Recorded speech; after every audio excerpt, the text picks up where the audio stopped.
morning, so it was good to see the sun out coming down here.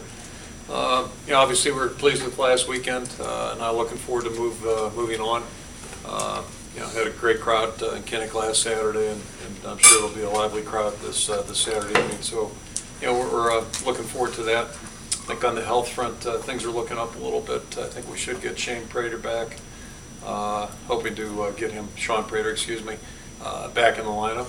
And Tony Moyaki will practice hopefully today. I think he's improving right now, so we'll see what the week brings, but we're hopeful to get him back on the field too. So get that thing back up and running.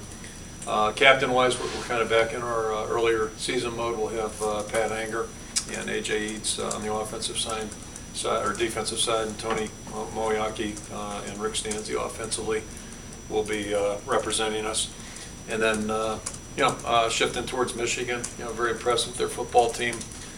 We haven't played them in 2 years, and I know a lot's going on over the last 2 years, certainly, but basically you're looking at a team that's one overtime away from being undefeated right now. They're playing really well. Based on a couple observations, I think, things that strike me.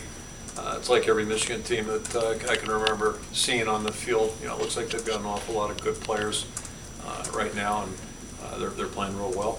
And I think the other thing that's obvious right now is we saw them on tape last year, didn't see them in person, but they went through a huge transition, and certainly it's a different style of play offensively, defensively, and I think anytime you go through a transition, that affects a program certainly. And they've had great success under Lloyd Carr and several coaches prior to that, but Lloyd and his staff did a wonderful job. It was a big change in terms of philosophy. The offense is very different than it was under Lloyd's direction, and the defense the same way. So I think last year they went through a transition, and then the other thing is they had some quarterback issues. Those are well documented from a year ago, and they certainly have both of those issues cleaned up. They're really playing their schemes well right now. And this young freshman quarterback is just doing a fantastic job. He's really got a presence out there and plays well beyond his years. So, those two things in combination with what's going on this year, it really presents a heck of a challenge for our football team. We'll have to be at our best. It seems that Forcier seems in the early part of his career, he's very good at, creating plays with his feet or getting himself open. I wonder if you could talk about that. Yeah, he is. I mean, he's really, number one, he's very aware. He's got great presence out there, great feel, and he is a playmaker. He can improvise, which is a sign of a good quarterback. He can get out of trouble with his feet, and certainly can throw you, hurt you with his throwing, and has done that.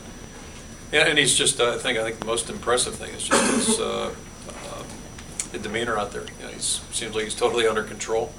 He does a lot of.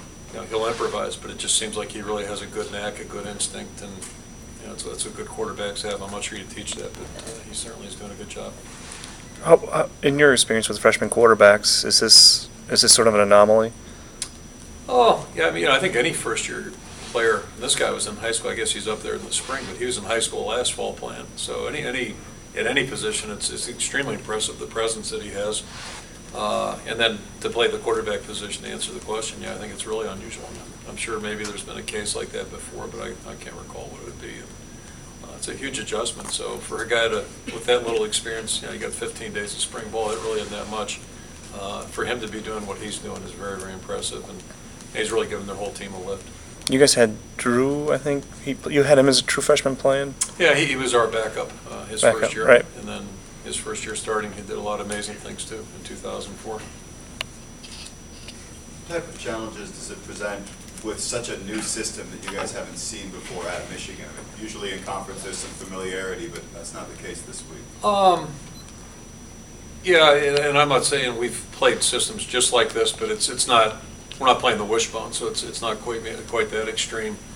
The thing that's always a little weird is when you miss a team for 2 years and then get them back on the schedule. That's always a little bit strange, a little bit weird. So, we're going through that, and that's that street runs both ways, I'm sure.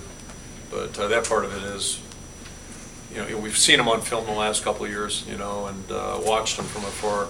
But now to be doing the research and all that type of thing, it's a little bit different. When you're defending the spread option, you don't alter your personnel groupings that much. Occasionally you go to a 3-4. Is that, and sometimes you get your linebackers caught on a 4-4 guy.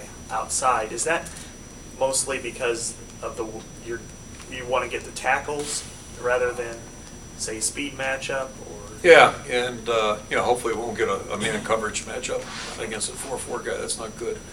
But philosophically, I mean, it goes back really to when we played Northwestern in 2000. I think we came to the conclusion that as different as their attack was than it had been the year before with some of the teams that we had played, we just felt like our best way to match up would be to stay on our base personnel.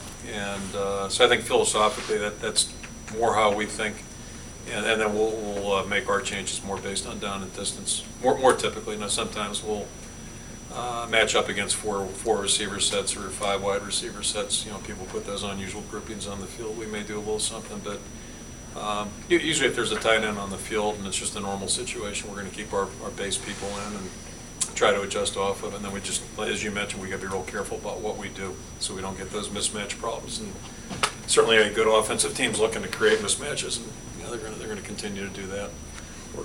Does that put the more emphasis